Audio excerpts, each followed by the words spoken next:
Now, Nigeria faces a mixed outlook as it approaches 2027.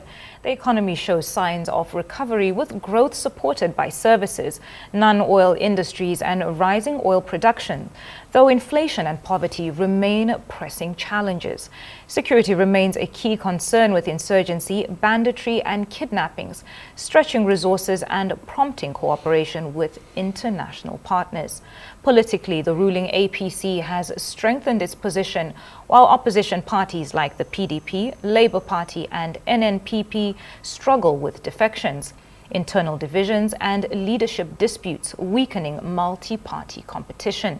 Efforts to form coalitions are ongoing but fragmented, leaving questions about the strength and unity of the opposition ahead of the general elections.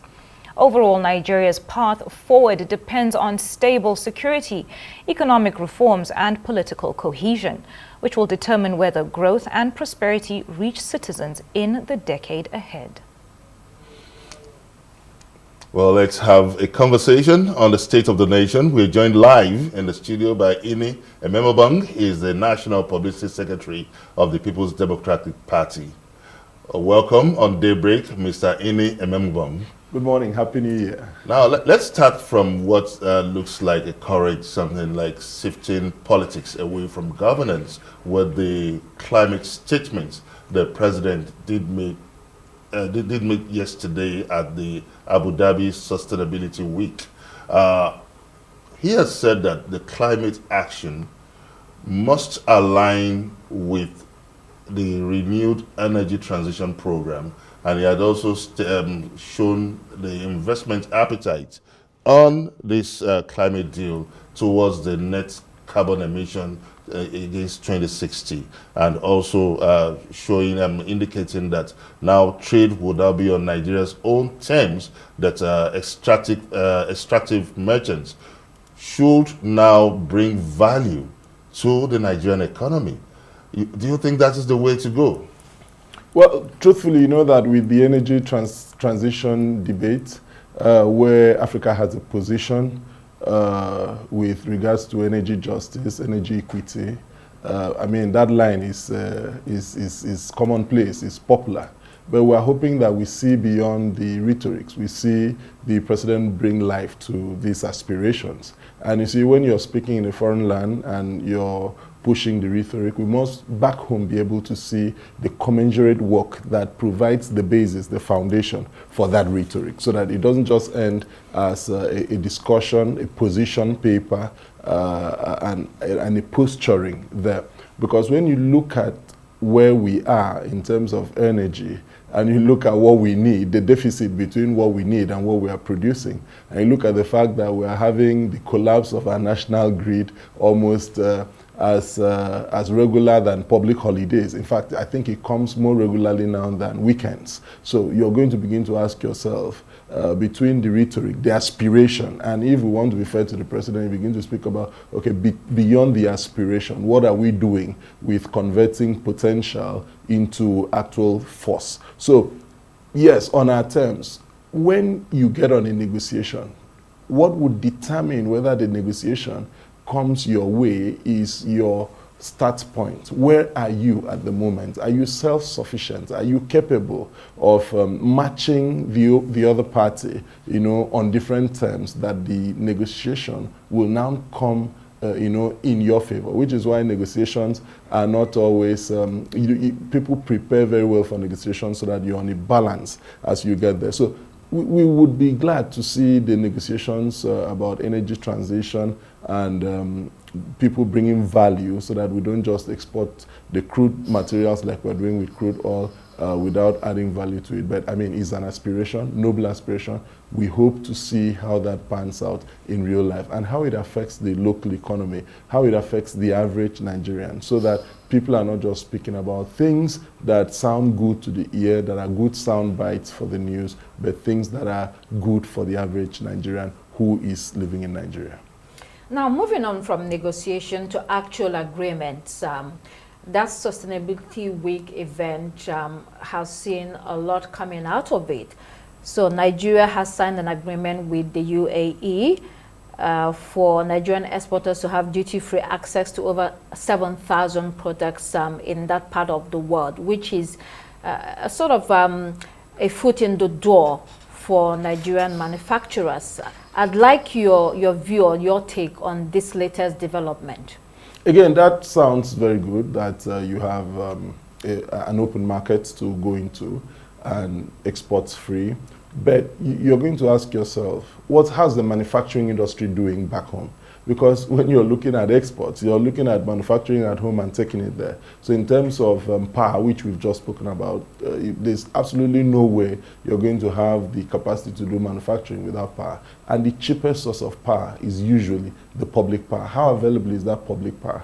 When you look at the cost of running generator or alternative power, whether you're going to look at solar, any alternative power system you're going to bring, that is why you have artificial pricing in our country, where you see that when immediately you factor in the cost of power, the cost of energy, it's going to shoot your price up. So the ability for these Nigerian-made products, to compete favorably. Remember that you are now going on an international space where price is a critical issue, quality is a critical issue. And so a lot of factors would have to, so yes, you now have a market, but you need to come back to talk about the product. Or in what ways are we preparing the production structure, the ecosystem, locally? What incentives are we going to give to Manufacturers Association of Nigeria and the people who are there?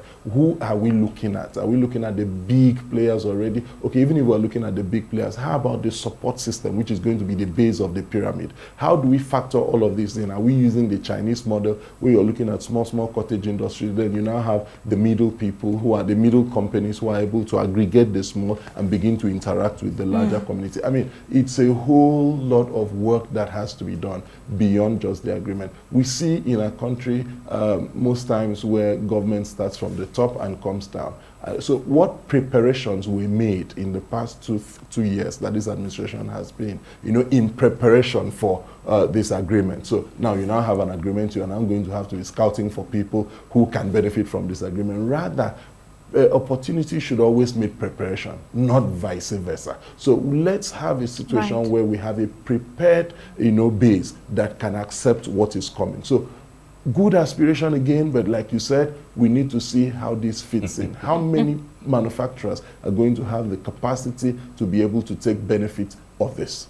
Well, good aspirations indeed. We look forward to how that develops. Now let's pivot the subject matter just a little bit and speak about the PDP and its current health status. Now the PDP has been struggling, as it is very well known, and it has literally been a party that's on its knees at the moment, especially with all the defections and all the internal disputes. Can you tell us, how bad is the crisis really?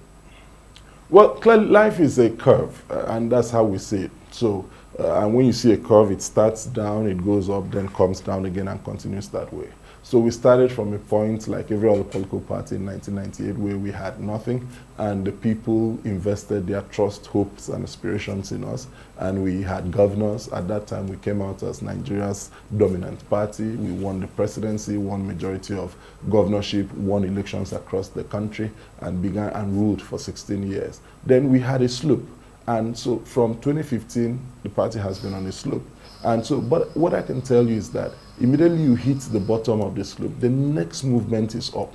And you know that the speed with which you're coming down will determine the speed with which you're going up. So I can tell you that the Turaki-led administration is having a rebirth and a rebound process. This is very intentional. It's not an easy ride up, because you know that if you're sliding down, you don't even need to rev the engines. The car will be going down because it's supported by the slide. But when you're coming out, it takes a lot of energy to come up, and that is where we are now. So momentum gathering is happening, and we are using the poly-opportunity construct where we are doing diverse things towards a central goal while we're pursuing the issues in court, which is clearly the most the strongest obstacle we have at the moment, because we have cases at the Court of Appeal.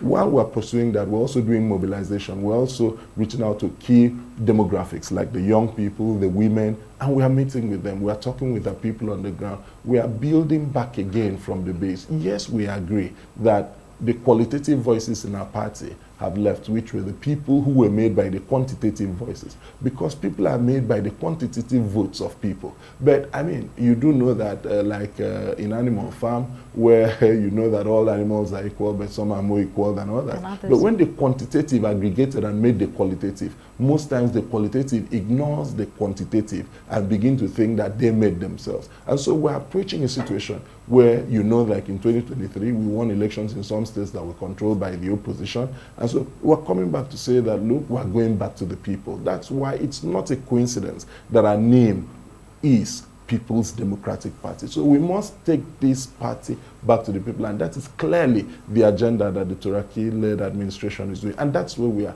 A rebuilding process is always a very strenuous process, but at the end, it will be worth it. Okay, I think you've rather painted a rather rosy picture from the deeply fragmented state of the soul of the PDP, but I'll come back to that. You've been on the front line of accusing the federal government of weaponizing poverty. You've accused the federal government unnecessarily shrinking the democratic space and all that.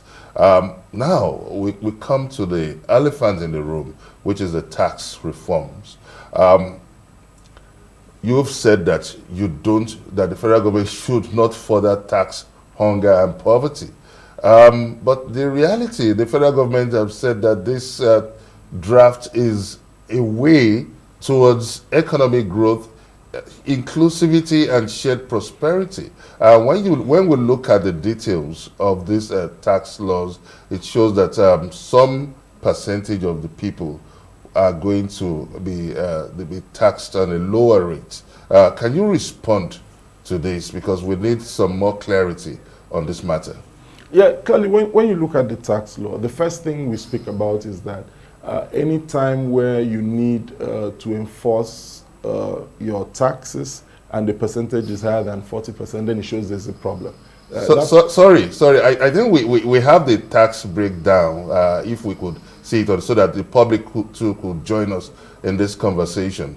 I don't know if it's ready, but if it's not, you could continue with your explanation. All right, so I'm going first to the acceptability. I'm going first to the consciousness. As we sit here, I don't know if you have the act, because we've been looking for it and we are not sure of which version was signed. Yes, the National Assembly recently, particularly the Senate, said they had to re-gazette. So the re-gazetted copy, where is it? And so if this is a law that has operational jurisdiction over every single Nigerian who is working, then as of the point of implementation, that act is not in the hands of Nigerians. So it doesn't matter what the components are. The first thing is that when it has to do with compliance, even laws must be complied with from the point of faith and trust. And so when people are not certain, and you see, we can't sweep and make and miniaturize the fact that, oh, some things were inserted. Even if it's a comma, there is a place you put, and I'm sure